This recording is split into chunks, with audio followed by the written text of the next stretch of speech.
Drejtoria e zhvillimit ekonomik në Ferizaj është në pritje të investimeve nga investitorë të huaj, të cilët kanë zgjedhur pikërisht Ferizajn për të hapur apo zgjeruar bizneset e tyre.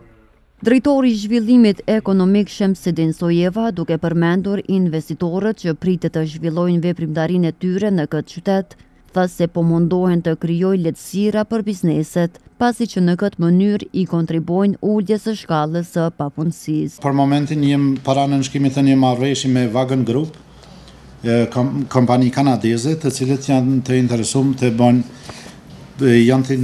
për investim për rrjet energjetik dhe nxemjen qendrore të qytetit Ferizaj. Kem bashkë me të emailave.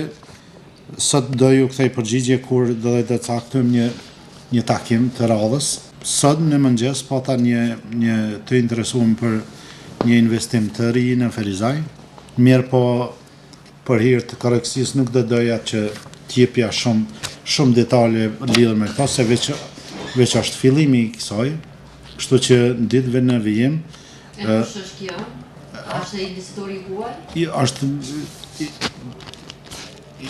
Është investitor nga Kosova, mirë po punon edhe jeton në Dubai, shtetet arabe, atje punojnë, kanë kompanit ku bojnë një punë bukur të mirë atë madhe, ka shprej interesim për një investim këtu, mirë po do të shoh me tash tutje për hapa konkret që do të bojnë. Sojeva tha se përkundër paralajmërimeve për investim, ka raste kur pak para nënshkrimit të marrëveshjes, investitorët heqin dorë për arsye të ndryshme.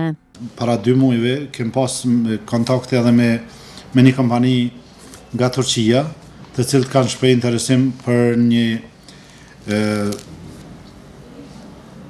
ekuri shkritore të hekurt, ku kanë pas për qëllim mbledhjen e veturave të vjetra dhe metaleve të bëhet një shkritore. Mirë po për momentin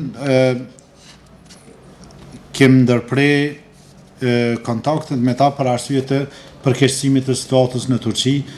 Kjo do me thonë është arsyeja që me ta për momentin jem në pritje prej tyre që po ata do të interesohen prap. Mirë po situata në Turqi ka bërë që këta për momentin të hiqin dorë. Drejtori Sojeva, duke mos dhënë më shumë detaje, njoftoi se investimet pritet të jenë milionçe dhe do të punësojnë një numër të madh të qytetarëve ferizajaz.